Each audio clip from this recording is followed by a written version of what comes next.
ನೋಡಿ, ಇವರೆಲ್ಲ ಡಿಪ್ಲೊಮಾ ವಿದ್ಯಾರ್ಥಿಗಳು 24-25 ಬ್ಯಾಚಲ್ಲಿ ಇಂಜಿನಿಯರಿಂಗ್ ಮ್ಯಾಥಮೆಟಿಕ್ಸ್ ಪಾಠ ಮಾಡಿದೆ. ಇವರೆಲ್ಲ ವಿದ್ಯಾರ್ಥಿಗಳು ಶ್ರಮಪಟ್ಟು 100ಕ್ಕೆ 100 ತೆಗೆದಿದ್ದಾರೆ. ಜಗದೀಶ್ ಅಂತ ಅವನು ಶ್ರಮಪಟ್ಟು 100ಕ್ಕೆ ತೆಗೆದಿದ್ದಾನೆ. ನಮ್ಮ ನರಸಿಂಹಮೂರ್ತಿ ಅಂತ ಮ್ಯಾಥಮೆಟಿಕ್ಸಲ್ಲಿ 100ಕ್ಕೆ 100 ತೆಗೆದಿದ್ದಾನೆ. ನಮ್ಮ ಇವನು 15 ದಿನ ಇವ್ರು 100ಕ್ಕೆ 100 ತೆಗೆದಿದ್ದಾರೆ. 3 ತಿಂಗಳು ಬಂದು 15 ದಿನಕ್ಕೆ ಬಂದು ಮತ್ತು ಕಂಪ್ನಿಲಿ ಕೆಲಸ ಮಾಡಿ ಎಷ್ಟು ಮಾಡ್ತಾರೆ 96 ತೆಗೆದಿದ್ದಾನೆ. ಅವನಿಗೆ ಕಂಪ್ನಿಗೆ ಹೋಗ್ಕೊಂಡು 15 ದಿನದಲ್ಲಿ ರೆಡಿ ಆಗಿದ್ದಾನೆ. ಅವನಿಗೆ ಮುಂದೆ ಭವಿಷ್ಯ ಇದೆ, BE ಮಾಡಲಿ ಅಂತ ನನಗೆ ಕೇಳ್ಕೊಂತಾನೆ. ವಿನೋದ್ ಕುಮಾರ್ 100ಕ್ಕೆ 100 ತೆಗೆದಿದ್ದಾನೆ. ಅವನಿಗೂ ಸಹ ಮುಂದೆ ಜೀವನದಲ್ಲಿ ಒಳ್ಳೆಯದಾಗಲಿ ಇಷ್ಟು ಹೇಳೋದು ಬಯಸ್ತಾನೆ. ನಿಂದು ಏನಾದರೂ ಒಂಚೂರು ಹೇಳ್ಬೋದು. ನಿಂದು ಮ್ಯಾಥಮೆಟಿಕ್ಸ್ 100 ತೆಗಿಬೇಕು ಅಂತ ಅನಿಸಿದ್ದದಿಗೆ ತೆಗಿತಿದ್ದ ಅದು ಕೇಳಿ ಮಾಡ್ಕೊಂಡು ಮುಂಚೆ ನಾನು ಮ್ಯಾಥ್ಸ್ ಕಲಿತೀನಿ ಅಂತ ಓಕೆ, ಸತ್ಯ ಟ್ರೂನೇ. ಓಕೆ, ಸ್ಟಾರ್ಟಿಂಗ್ ಬಂದಾಗ ಆಮೇಲೆ ಓದ್ತಾ ಎಲ್ಲ ನೀಟಾಗಿ ಕಲ್ತ್ಕೊಂಡು ಬರೆಯೋದು ಅಂದರೆ ಸೊ ಇನ್ನೂ ನಾನು ತಪ್ಪಾಗಿ ರೆಡಿ ಆಗೋದಿಲ್ಲ. ಅದ್ರೊಳಗೆ ಇನ್ನೂ ಈಸಿ ಆಗಿ ಓಕೆ, BE ಮಾಡ್ತೀವಿ ಮುಂದೆ. BE ಮಾಡಬೇಕು ಅಂತ ಅನ್ನಿಸ್ತಾ? ಹಾಂ ಸರ್. ಗೋಡ್, ಮುಂದೆ ಫ್ಯೂಚರ್ BE ಮಾಡೇ ಮಾಡಿ. ನರಸಿಂಹಮೂರ್ತಿ ಇವನು ಮ್ಯಾಥಮೆಟಿಕ್ಸಲ್ಲಿ ಚೆನ್ನಾಗಿದೆ. ನರಸಿಂಹಮೂರ್ತಿ ನಾನಲ್ಲದೆ ಬೇರೆ ಯಾರೇ ಮೇಷನ್ ಮಾಡಿದ್ರು 100ಕ್ಕೆ ತೆಗೆದು ನಿಂದು ಅನಿಸಿಕೆ ಹೇಳಪ್ಪ. ಏನೇ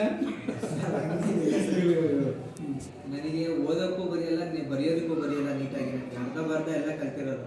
ಅರ್ಧ ಎಲ್ಲ ಕಲ್ತ್ಕೊಂಡು ಸರ್ರು ನಾನು ತಿಕ್ಲು ಥರ ಎಲ್ಲ ಕ್ವಶನ್ಸ್ಗಳನ್ನ ಕೇಳಿ ಬೇಜಾರು ಮಾಡ್ಕೊಂಡಲ್ಲ ಸರ್ ಎಲ್ಲ ಹೇಳ್ಕೊಂಡ್ಬಿಟ್ಟು ನನಗೆ 100ಕ್ಕೆ 100 ತೆಗಿಯೋಂಗೆ ಸರ್ ರೆಡಿ ಮಾಡಿತ್ತು.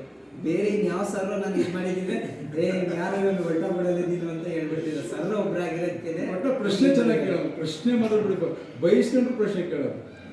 ನಮ್ಮ ಕಂಪ್ನಿಗೆ ಹೋಗ್ಕೊಂಡು 15 ದಿನ ರೆಡಿ ಆಗಿರ್ತಕ್ಕಂಥ ಒಂದು 2 ಮಾತು. ಏನು ಸರ್, ಇಷ್ಟಪಟ್ಟು ಕಲಿಬೇಕು, ಕಷ್ಟಪಟ್ಟು ಕಲಿಬೇಕು.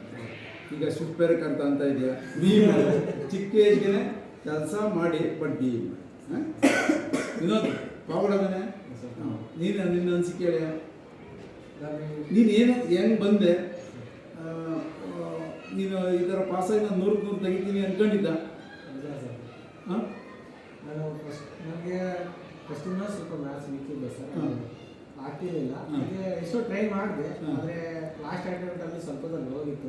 ಅದು ಬೇಜಾರಲ್ಲಿ ನನ್ನ ಕೈ ಆಗಲ್ಲ, ನಾನು ಸಹಾಯ ತಗೊಳ್ಳೇಬೇಕು ಅಂತ ಆ ನಿರ್ಧಾರ ತಗೊಂಡು ಎಲ್ಲ ಹುಡುಗರು ವಿಚಾರಣೆ ಮಾಡಬೇಕು. ನಿಮ್ಮ ನಂಬರ್ ಸಿಕ್ತು ಸರ್. ಆವಾಗ ನಮ್ಮ ಅಣ್ಣ ಕರ್ಕೊಂಡು ನಮ್ಮ ಜೊತೆ ಬಂದ್ವಿ. ಆಮೇಲೆ ಟ್ಯೂಷನ್ಗೆ ಹೋಗ್ತಾ ಇದು ತುಂಬ ಈಸಿ ಆಗುತ್ತೆ, ತುಂಬ ಕಲಿಬೋದು, ಆರಾಮಾಗಿರುತ್ತೆ ಅಂತ ಅನಿಸಿತ್ತು. ಹಾಗೆ ಕ್ಲಾಸ್ಗೆ ಹೋಗಿ ಎಲ್ಲ ಕಲಿತು ಈ ಥರ ಎಲ್ಲ ತೆಗೆದ ಕಾರಣ ನೀವೇ ಸರ್. ಮೇಷ್ಟ್ರು ಎಫರ್ಟು 20% ಅಷ್ಟೇ, ನಿಮ್ಮ ಎಫರ್ಟೇ 80%. ನನ್ನ ಮೇಷ್ಟ್ರಾಗಿ ಹೇಳೋದಾದರೆ ಸ್ಟೂಡೆಂಟ್ ಎಫರ್ಟು 80%, ಮೇಷ್ಟ್ರ ಎಫರ್ಟು 20%. ನಿಮ್ಮ ಎಫರ್ಟ್ ಇದ್ದರೆ ನಾವೇನು ಮಾಡೋಕ್ಕಾಗಲ್ಲ. ಸರಿನಾ? ನೀವು ಇಷ್ಟೊಂದು ಅಭಿಮಾನ ಇಟ್ಟು ನಮ್ಮ ಮೇಷ್ಟ್ರಿಗೆ ತಂದುಕೊಟ್ಟಿರೋದಕ್ಕೆ ನಿಮ್ಮೆಲ್ಲರೂ ಧನ್ಯವಾದ. Okay sir.